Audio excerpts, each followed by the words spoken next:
यदि आप अपना हाथ काट लेते हो blood will come out. तो लहू बाहर आ जाएगा, But the blood will try to, make a clot.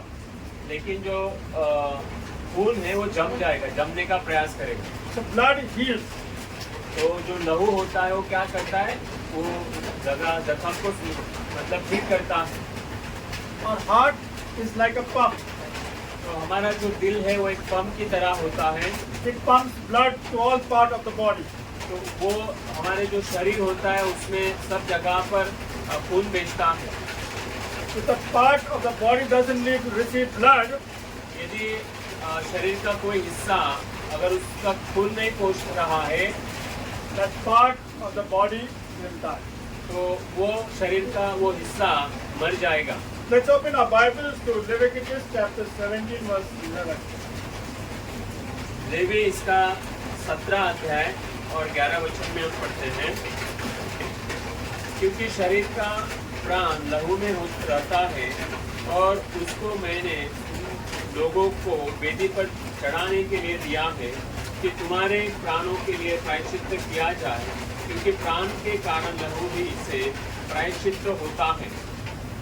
Okay, when a person dies and a postmortem is carried on that body, जब एक व्यक्ति मर जाता है तो उसका पोस्टमार्टम करने के लिए उसका शरीर लेके जाते हैं। in the arteries what is there? In that there is no blood. तो उस नस में कोई खून नहीं होता है, There is only air. वहाँ पर केवल हवा रहता है। So in blood there is life. तो वो लहू में जीवन है। Here in Leviticus chapter 11, 17 verse 11 says, for the life is in the flesh, is in the blood. तो यहाँ पर 17 अध्याय 11 वचन में लिखा है कि शरीर में जो लहू है, लहू में ही जीवन होता है। And I have given you this blood और मैंने तुम्हें ये लहू दिया है to make atonement for your soul. ताकि अपने आत्मा के लिए आप प्रायश्चित कर सको। He's telling Moses, God is telling Moses, in the life of the flesh there is blood. तो परमेश्वर मूसा को कह रहा है कि जो लहू है वो शरीर में, मांस में जो लहू है उसमें जीवन है। And if you want forgiveness of your sins, और यदि आप अपने पापों से क्षमा पाना चाहते हैं you have to make it with blood. तो वो आपको पापों लहू के द्वारा ही पा सकते हैं। When Adam and Eve sinned, जब आदम और हवा ने पाप किया था, God said, you will die. परमेश्वर ने कहा तुम मर जाओगे। They never died physically. वो शारीरिक तौर पर नहीं मरे थे, But somebody died physically. लेकिन कोई है जो शारीरिक तौर पर मरा An animal. और एक वो मरने वाला जानवर, Because God made clothes from the animal. क्योंकि परमेश्वर ने उनके लिए उस जानवर से कपड़े बनाए थे। He wanted to show them how sin was. परमेश्वर उनको दिखाना चाहता था कि पाप किस तरह से है And who paid the price और उसकी for our कीमत, जो हमारे पाप के लिए किसने कीमत चुकाई है? प्रभु यीशु In Masih. the Old Testament, the blood of sheep and goat were bringing temporary forgiveness of sin. पुराने नियम में पापों की क्षमा पाने के लिए बकरे और मेमनों का लहू बहाया जाता था, But today, who is giving atonement for our souls? लेकिन हमारे प्राणों के लिए किसने प्रायश्चित दिया है? Jesus. प्रभु यीशु मसीह ने दिया। Let's open our Bibles to Luke chapter 22. लूका इसका 22 अध्याय में हम जाते हैं। Let's read from chapter 22 verse 39 on. और 39 से आगे हम पढ़ते हैं। तब वो बाहर निकलकर अपनी रीति के अनुसार जैतून के पहाड़ पर गया और चले उसके पीछे हो लिए। उस जगह पहुंचकर उसने उनसे कहा, प्रार्थना करो कि तुम परीक्षा में न पड़ो। और वह आप उनसे अलग एक ढेला फेंकने की दूरी पर गया और घुटने टेक कर प्रार्थना करने लगा, हे पिता, यदि तू चाहे तो इस कटोरे को मेरे पास से हटा डाले, तो भी मेरी नहीं परंतु तेरी इच्छा पूरी हो। बस Okay, now he's taken his 12 apostles to the Mount of Olives. अभी प्रभु यीशु मसीह ने अपने 12 चेलों को जो जैतून का पहाड़ है वहां पर लेके गए। Probably we understand he keeps his 9 disciples outside. यहाँ पर हमें एक बात समझ में आ रहा है कि जो उसके 9 चेले थे वो बाहर थोड़े दूर थे उससे, And he takes 3 of his inner circle towards him. और जो आंतरिक वर्तुल जिसे हम बोलते हैं उसमें से 3 जो चेले थे उनको अपने साथ वो लेके जाता है And he tells them, pray.